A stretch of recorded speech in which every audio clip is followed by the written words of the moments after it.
Hello, welcome. Dr. Sushma Singh this side. Today in Unit 25, Critique of Knowledge Society, we are going to start our lecture with topic the digital divide in knowledge society.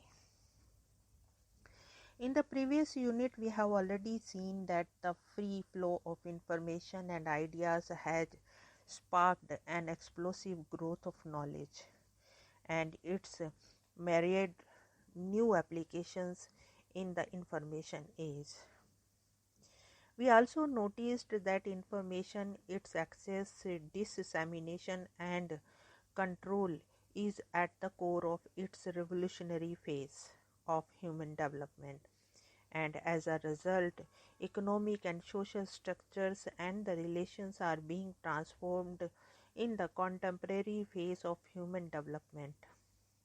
Yet the vast majority of people in the world remain untouched by these revolutionary changes in information and communication technologies and explosive growth of knowledge.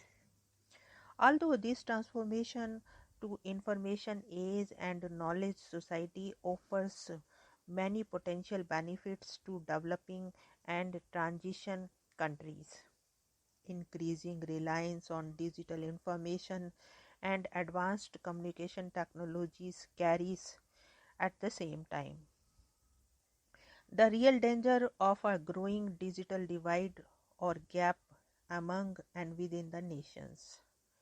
Digital or knowledge divide refers to the gap between the technology empowered and the technology excluded communities in the world around, as well as to the lack of information transfer in and between these communities. The developing world and the transition economies comprise the largest portion of the digital and knowledge divide, while global teledensity shows signs of the improving. The gap between those with and without access to the internet continues to increase throughout the world. The digital divide has created a knowledge gap between the information rich and information poor peoples, which has the potential to give rise to a new form of illiteracy. The digital divide promotes information and knowledge poverty and limits the opportunities for economic growth and wealth distribution. ICT spur the creation of the economic and social networks of individuals and communities. The power of these networks is their ability to connect diverse groups by allowing them to access and exchange information and knowledge that is crucial for their socio-economic development. Traders and entrepreneurs benefit from the ICT through the opportunities created by the promoting their business nationally, regionally, and globally. ICT also offers the possibilities of the delivering basic health and education services more efficiently because people can have access to them from their own communities. Unfortunately, the accessibility to ICT to the larger population is very limited, and hence their chances for taking advantage of these technological development is very limited, creating a division among the people.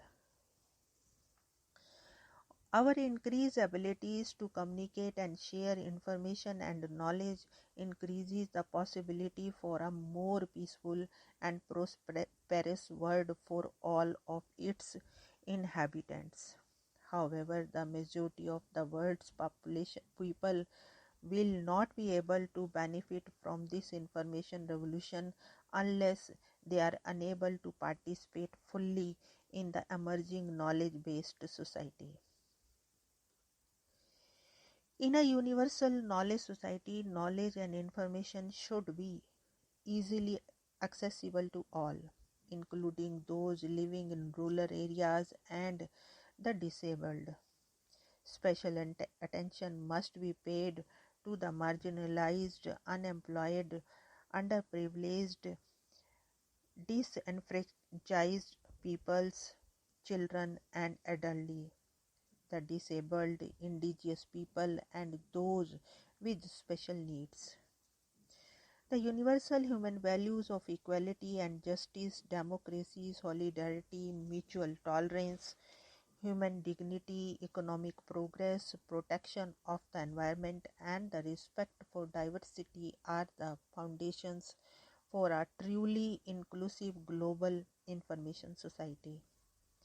Now let us examine in our succeeding sections the digital or knowledge divide in relation to skill and infrastructure for knowledge generation and dissemination and employment structure in knowledge societies in the next lecture.